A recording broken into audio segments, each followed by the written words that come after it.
Selamat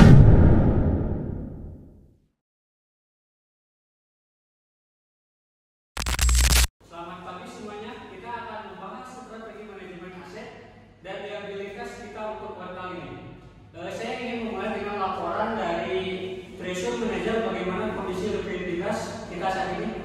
Terima kasih Pak. Likuiditas kita saat ini solid dengan rasio likuiditas berada di atas 5%. Namun dengan volatilitas pasar yang meningkat, kami sarankan untuk menambah cadangan likuiditas sebesar 10% untuk mengantisipasi kebutuhan mendatang. Oh, itu langkah yang masuk akal. Risk Manager, bagaimana pandangan Anda terhadap risiko likuiditas dan suku bunga? Saat ini, risiko suku bunga cukup terkendali, tetapi kami mengantisipasi kenaikan suku bunga dari Bank Indonesia dalam beberapa bulan ke depan. Jika itu terjadi, biaya dana kita akan meningkat dan dampaknya bisa mengurangi margin bunga bersih kita.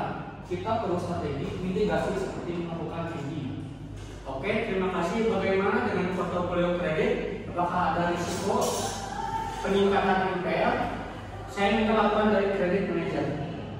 Kita masih dalam batas aman dengan NPL di angka 2%. Namun sektor retail menunjukkan tanda-tanda tekanan akibat penurunan daya beli masyarakat. Saya sarankan kita lebih selektif dalam pemberian kredit ke sektor ini. Saya ingin menambahkan bahwa regulasi OJK yang baru akan mulai berlaku bulan depan. Kita perlu memastikan kebijakan kredit kita sudah sesuai dengan aturan ini, terutama terkait kredit konsumtif. Saya setuju dengan Pak Bianza. Kita perlu memperkuat kontrol internal, terutama pada proses persetujuan Pak. Kredit untuk minimalkan risiko pengurangan.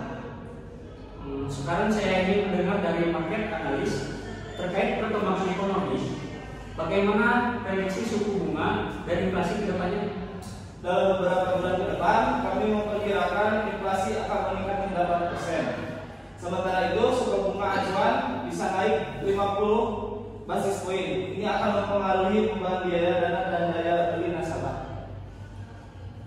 Dari sisi teknologi, kami perlu meningkatkan keamanan sistem, terutama pada aplikasi banking, seiring dengan peningkatan transaksi digital, risiko serangan cyber juga meningkat. Kami juga sedang mengeksplorasi penggunaan teknologi blockchain untuk memperkuat transparansi transaksi. Baik, saya setuju bahwa keamanan digital sangat penting. Saya ingin IT Manager bekerjasama dengan Risk Manager untuk meminimalkan risiko terkait keamanan data. Terakhir, mari kita simpulkan dan setujui langkah-langkah yang akan diambil. Treasury, pastikan peningkatan cadangan likuiditas. Risk Manager dan IT Manager segera lakukan evaluasi keamanan sistem dan siapkan strategi mitigasi risiko suku bunga.